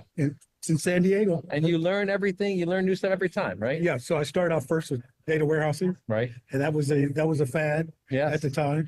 It's a fad at the time. And so we talked about how to build, do your dimensions, dimensional modeling, those things. And then it was very difficult, especially with the databases we had and the services that went and supported. And now we're kind of looking at more of the AI approaches, how to get around some of the stovepipes and silos and be able to integrate that data together a little quicker than we used to do in the past. Well, what's interesting is you can ask these models all kinds of questions. Yes. And now they don't always get things right. But one thing I try to explain to people is that these large language models are consensus engines more than anything. That's correct. Because when you vectorize text, what they're doing is they're taking words, they're converting it to vectors, and then they convert it back to text, which is why it's a lossy process, meaning it's not perfect. You will get some stuff wrong. But for anything that has been widely published about, it's going to be pretty good. It is. Because you're getting the average of everything that it's seen. That's exactly right. So when you get down to processes like dimensional modeling, you can ask it how to do dimensional modeling, and it'll tell you. It'll tell you right from. Well, so the good thing, I came on after 9/11. All right. And, wow. And so when I moved on from active duty to contracting, we actually looked at the semantic technology stack. And so I was actually part of the team that went to the White House and was talking about data integration using XML. Right. And so that was a way to go. And then ontologies and RDF. Wow. And then XML. It's funny you say XML because JSON kind of took over. That's exactly right. Right. Like in XML, I'm old enough to remember when it was SOAP, Simple Object Access Protocol, with WSDL. It was going to be SOAP. And everyone said, no, we're going to go with REST, right? Well, our system today that I'm working with still use SOAP. Right. Really? Okay. Yeah, they use SOAP and they exchange data with the DoD using SOAP. All right. Which is a quantum leap because when I started with them, our database was Fortran based. Okay. Wow. Yeah. That's wild. So and we integrated in 2011. Wow. We upgraded in 2011 and now we're on second version of that software application, but it does processing for all the recruiting systems. Wow. Yeah. That's so cool. Oh, it works great. It went from 3 days to process a person into the Navy, 3 days to work through all the databases. Now, when we brought that on in 2011, it was 15 minutes. Wow. 15 minutes to create their record, get their pay together, send down their documents. Onboarding. Onboarding in 15 minutes versus 3 days. 3 days. That's amazing. Because the system would talk to each other, get things wrong, people would intervene, and then and now it's all WSDL supported across the our personnel side, and it is fantastic. Error rate was down from 100% down to less than 2%. Wow. Of people's records. That's awesome. Well, and the challenge, of course, is that you're dealing with multiple different systems, right? You're trying to pull data from this system, from that system, from some other system, and I try to explain to people. There is no limit to the number of ways that you can manage and process data. Right. The workflows can be whatever you want them to be. The cool thing is now with this AI technology that's becoming very proficient is you can ask it, how could we get a better system? That's exactly right. You can ask how to get a better system. How can you integrate this data set together? Right. What in our business and recruiting area, so I support the Navy recruiting organization. Is well, where are the kids that I'm not recruiting? Right. Right. I need to make goals. I need to find those people. How do I do it? And you look at the databases, integrating databases together that you can't really do with the legacy applications. Right. You can bring it in with AI. Right. And that's what makes a difference. That's so cool. So that's what I'm trying to learn here a little bit is how you do it ethically, how you can do it, because we have a lot of laws and regulations and policies that hamper us, but are there for protection of the applicants. Right. Well, the other thing that these large language models are so good at is being able to summarize text and being able to give you an out-of-the-box chat bot to ask any question about some big complex document. So if you have your policies written, you can load all that into a context window and then just start asking questions. Hey, how can I do this? How can I do that?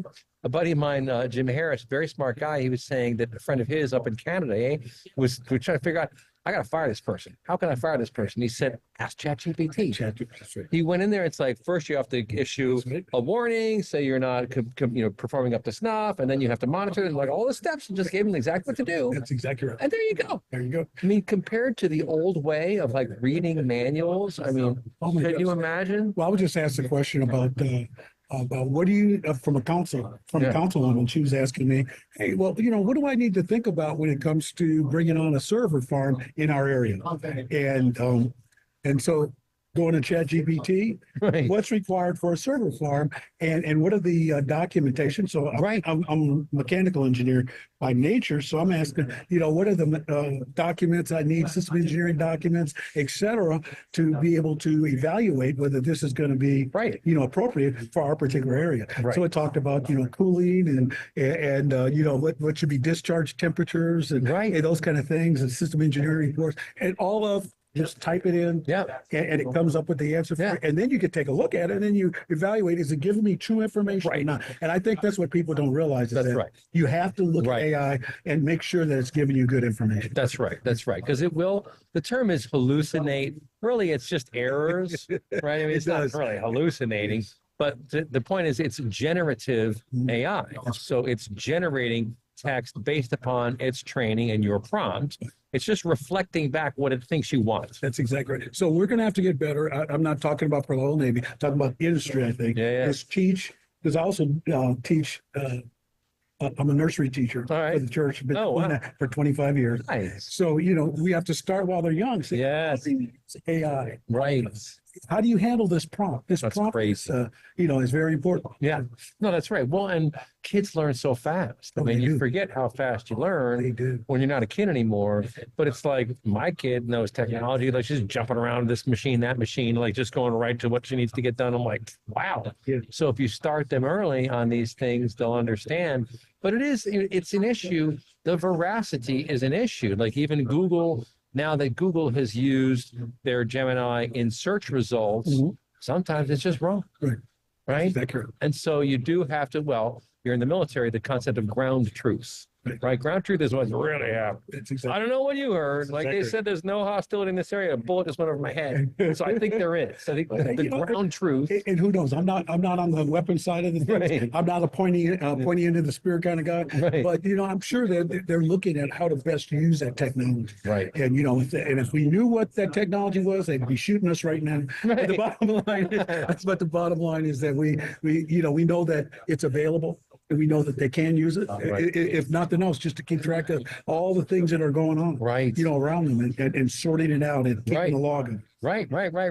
Well, and I point out to people that, and we talked about this earlier today, that the need for the deterministic side of data warehousing will remain. That's exactly. That's not going to go away. This generative stuff, it's great for being able to talk to machines in human language. I mean, that's one of the biggest things. You can now talk to the machine and it can understand you and give you information back. And the Kimball warehouse, it still provides information. Right. The difference is now you can take and integrate that with other databases very quickly, and you don't have to load it back up. And the Inman, the Inman and the Kimball, we don't lose that. That's right. That technology. Well, it's all going to stay. It's all going to continue to be very important. But the new stuff has to be used as well. Like you can't. Any company that's simply saying no, don't use that stuff. They're missing out. They're missing out. Because so even universities. So I'm actually working on my doctorate. So it's been a long journey. That's okay. But now that you're able to use AI and basically you're able to go through documents a lot faster. Right. And pull that information out. And now you spend less time finding out what people are saying. Right. And it's right there. Now you can do more of the various different Right. And that's exactly where I was going. And we'll pick this up in the next segment, but that's exactly where I was going with the summarization capabilities of these engines. You can take very complicated legalese style documents, process documents, regulations, feed them into a context window, and then just start asking questions. Say, like you said, hey, if I'm going to build a server farm, what regulations do I need to worry about? Who do I need to call? Ask it. And even if it doesn't get everything right, it'll get 80% of that right. 80% right. And then you now use the prompt again to go ahead and drill down to what you really need. That's right. That's exactly right. So it's a tool. It expedites things. The co-pilot side of it, I think, is the best way to look at it, because a co-pilot isn't in charge of the plane, but it's there to help you and give you information so you can fly the plane. That's exactly right. Right? That's your wingman. That's your wingman. Yeah, that's right. Co-pilot is your wingman. Well, folks, don't touch it. We'll be right back with Mark Creighton of CSA. You're listening to DM Radio.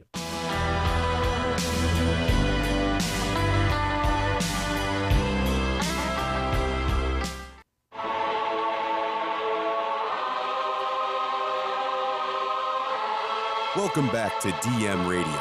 Here's your host, Eric Kavanaugh.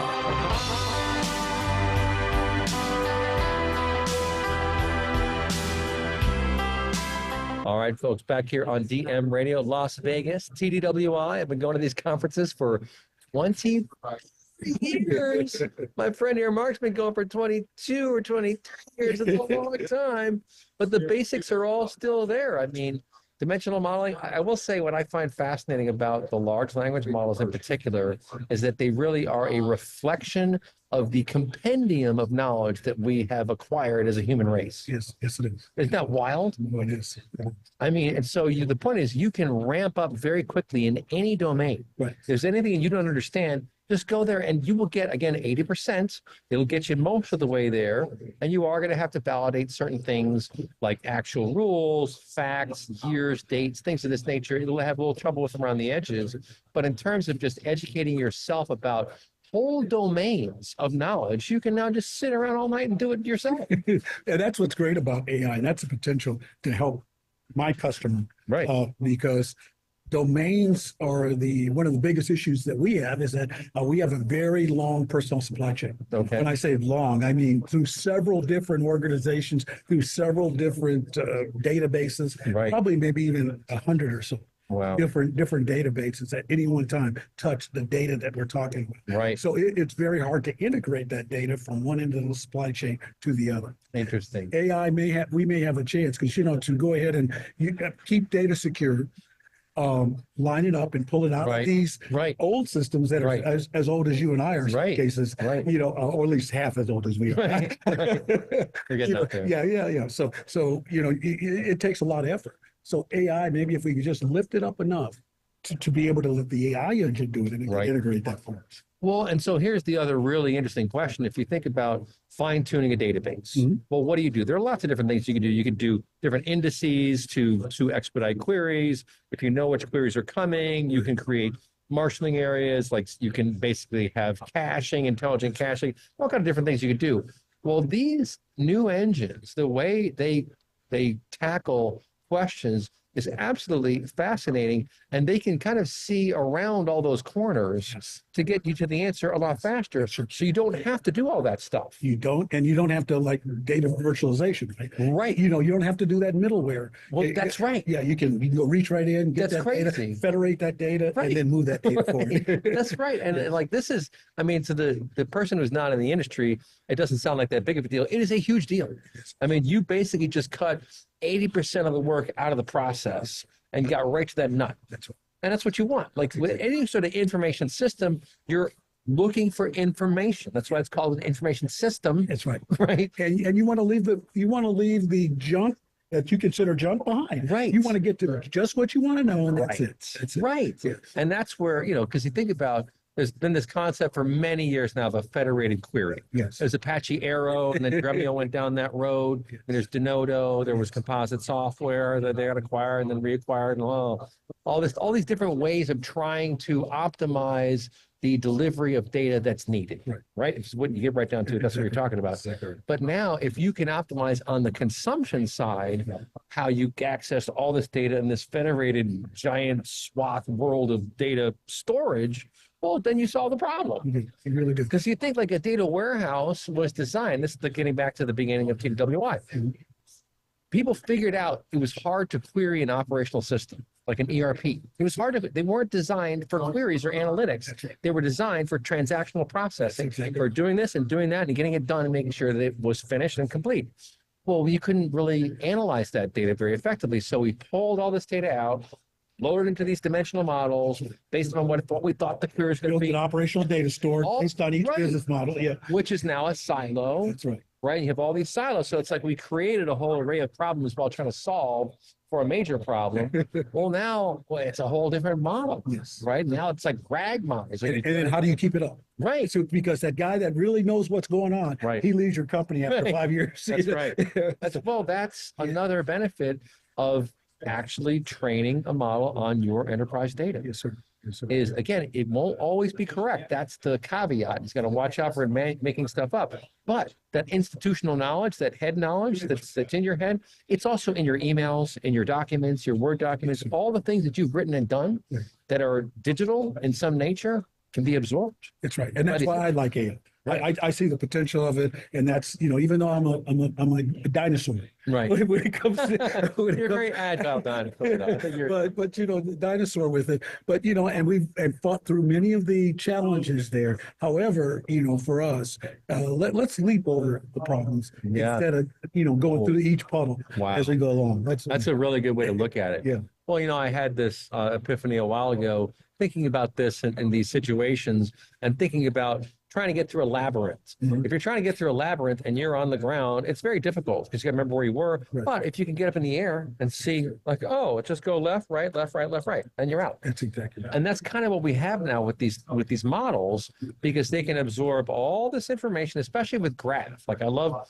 graph as part of your RAG model, because graph captures all the relationships between entities, and that is a critical piece of information to understand what's the solution to the problem. Right. When you understand the relationships, and because the vectors themselves, again, are just reflections of words and patterns of words. There's not really meaning in there. And that's why I'm here. That's why I'm at this particular, I came back this year, is to understand the vector databases. There you go. And to understand how they put together. Because I did do the semantic technology. Right. And obviously the triplets that are now done automatically. Whereas we used to have to, if you remember, you had to build them yourself. Manually almost. And now it's done automatically in the back end by AI. So that's a big leap forward. That's crazy. That's crazy. And it's great that you come here to these conferences, to TDWI, to learn about the latest, because if you learn some new way of doing things, you can again solve 80% of the work that you had been doing before. And every piece of software forever does one thing: it automates. That's what it does. That's right. So back to when you were talking about Denodo or some of those tools. If you're going to replace that legacy system, those are good tools. Yeah. Because you want to replace it, you want to understand where the data is, and it's probably faster that way. But if you want to get to an answer, though, that's where AI comes in. Right. So you kind of get past the, I have to wait 8 months, 10 months, 18 months, 2 years or better. You get there now. Yeah. And that's what I like about it. That's right. That's a great way to look at it. You get there now. You do have to have your safeguards in place, your guardrails. You do have to validate and check. The human in the loop. That's exactly right. That's right. But it's like a human who benefits from the machines having done 80% of the work. That's right. Right. That's what we're talking about. You're still there. That's why I love the co-pilot. Right. You're still the pilot in this scenario, but the co-pilot gives you lots of useful information. It's like a supercharged intern. You can ask any question, And you can ask them, well, I don't like that answer. Right. You're not offended. Let me ask for I love that they're not offended. Oh, I'm sorry. Here's what you meant. Yes, exactly right. Perfect. You missed it. And I talked to one of the AI engines. I talked to it. I said, no, you missed it there. Do it this way. And it comes back and it comes back and does the other thing. Yeah, I'm very sorry. Like, here's the correct answer. It doesn't say they're sorry. Yeah. Mine does. Oh, really? Yeah, I'm sorry. Yeah. I don't get that. That's funny. That's cute. Well, listen, Mark Creighton, thank you so much for your time today. Thank you, sir. Appreciate He's a perfect example of who can benefit from these shows. So look him up online and look up tdwi.org. We'll talk to you next time. You've been listening to DM Radio. Thank you, Inland Empire, for listening to KCAA Radio. For over a century, AM radio has evolved to meet the needs of our community. More than 80 million listeners depend on AM radio each month. It's also the backbone of the emergency alert system, keeping us safe in dangerous times. A new bill in Congress would ensure this free, reliable service remains in cars. Text AM to 52886 and tell Congress to support the AM Radio for Every Vehicle Act. Message and data rates may apply. You may receive up to 4 messages a month, and you may text STOP to stop. This message furnished by the National Association of Broadcasters. KCAA, where life's much better. So download the app in your smart device today. Listen everywhere and anywhere. Whether you're in Southern California, Texas, or sailing on the Gulf of Mexico, life's a breeze with KCAA. Download the app in your smart device today. I'll be sailing out of yesterday in the Gulf of Mexico.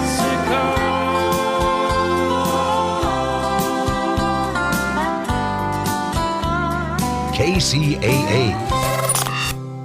Empire talks back. The attitude that, well, the little guy cannot win seems to prevail, despite the fact that over time we've seen that the little guy, if he is persistent,